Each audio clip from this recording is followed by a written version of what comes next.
ফকিন্নি এরকম হাবাইত্তার মতো খাইচ্ছা একখানা রইসই খা মত তো কোনোখানে উড়ি চলে যাইতেছে না। আমাদের গন্তব্য আজকে মাওয়া ফেরিঘাট, ওইখানে যাই আমরা ইলিশ খাবো, মজা করব, মাস্তি করব ও আপনাদেরকে সাথে বিনোদন দিব। চলো শুরু করা যাক, যাই মাওয়ার দিকে, সবাই সাথে থাকুন।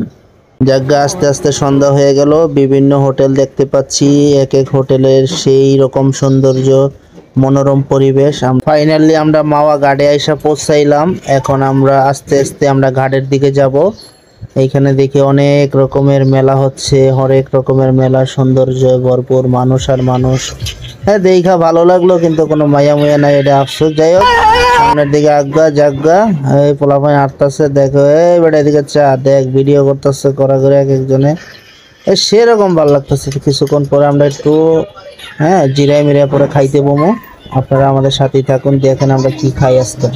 আরে ভাই এত মাছের কালেকশন ভাই, মাছ কোনটা থেকে কোনটা খামো, কিন্তু পকেটে তো টাকার দিকেও চাইতে হইব। আচ্ছা মাছ যদি মাগার হ্যাগার একটা লয়ে তাহলে তো টাকারই তুইব, বিলের দিকে চাইতে গেলে তো মাথায় নষ্ট। তারপরে কি করলাম, ছোট মাড়ো ইলিশ খাস লয়ে এলো মাছ, যাই অর্ডার করে দিলাম।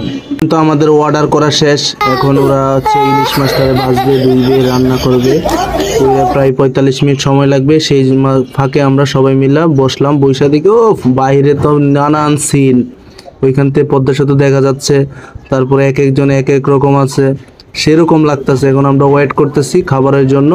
হ্যাঁ আমরা এখন খাবারের জন্য ক্ষুধার্তর মতো ওয়েট করতেছি, খাবার আসলে আমরা আবার আসতেছি।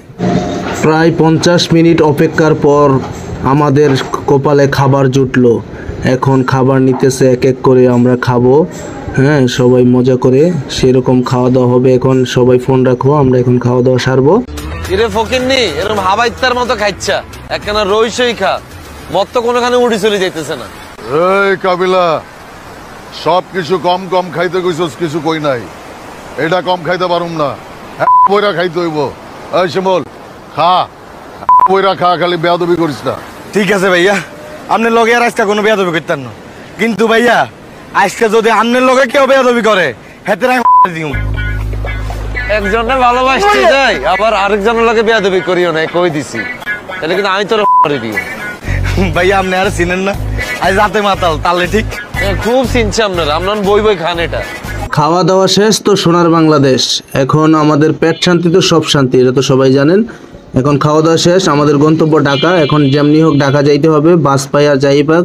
কিন্তু বিষয় হচ্ছে একটা যাওয়ার কালে এত মজা হয়েছে যে বাস পাই নিয়ে পিক আপে করে যাইতে হয়েছে, কিন্তু ওই ভিডিওটা আপনারা করতে পারিনি, কারণ পিক আপের মধ্যে খোলামেলা, ওইখানে মোবাইল বের করতে পারিনি, ভিডিও করতে পারিনি।